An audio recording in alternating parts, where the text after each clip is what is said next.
Hello YouTube. Okay, so now we got our DT, right? I was supposed to make a video on copepod breeding, so let's go to the refuge. So I'm just pretty much warming up the pod so they won't get shocked.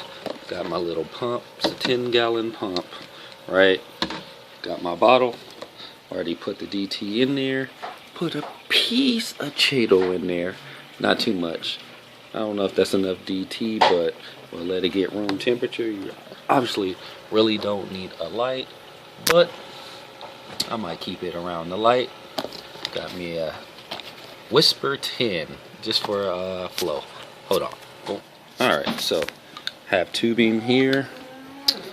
This one might be too long because I don't need that much tubing. But here's a little white cord. So let's see. Bam, that's all you need.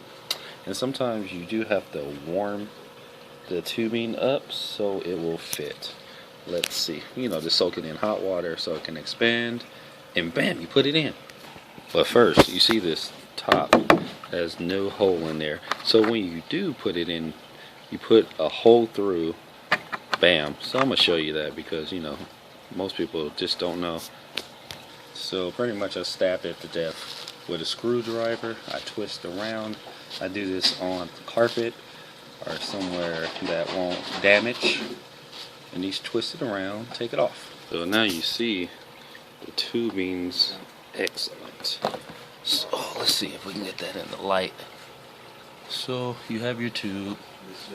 You stick it in. You really can't see anything because it's all this, but kind of stick it in there, you know, as much as you want. This is a short cord, it's not that long. Bam, move that out the way. Milk tea, taro, bam. So here's a test of it.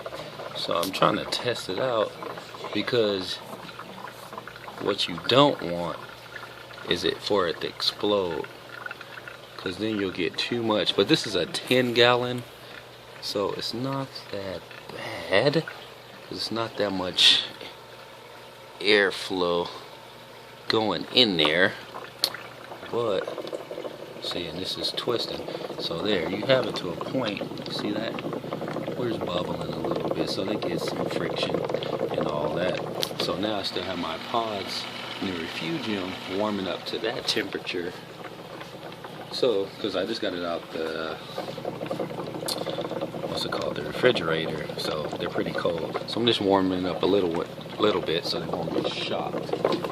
Alright, so you got your airflow. You test it out first so it won't explode.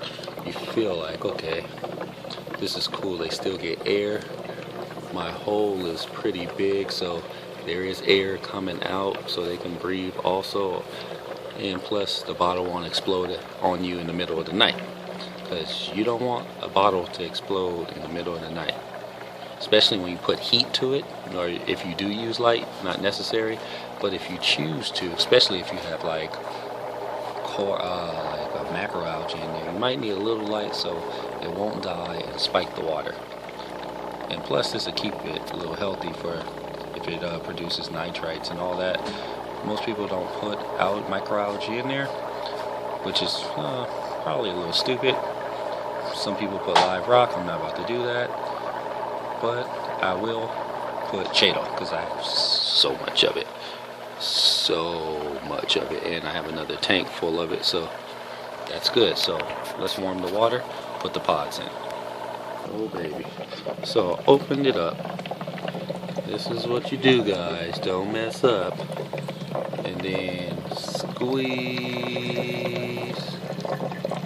Let it breathe. Squeeze. And you just put a couple in there. I'm not going to put the whole bottle in there. I'll culture a couple first. Swirl it around. So you know, squeeze. Squeeze.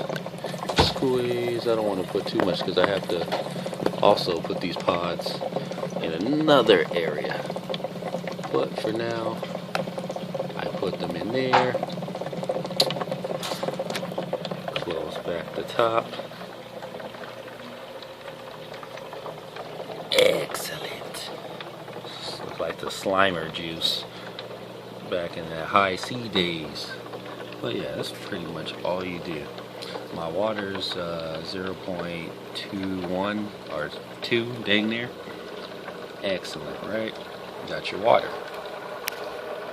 And what I did, well, here's a setup I just thought of. Like, since I have a light already beaming over there, might as well keep it right here on top of my refugium so it gets a little light throughout the day, because I have like a switch off timer. All these cords, it's dangerous, need to fix it. But yeah, so that's how it's gonna go next to everything else. So yeah, this is my setup. I'll have a review. This stuff looks so gross next to the skimmer, but I'm pretty sure it'll stay because that's in place, that's in place, that's in place. Yeah, so I'll check up on this and see how we do later on. See ya.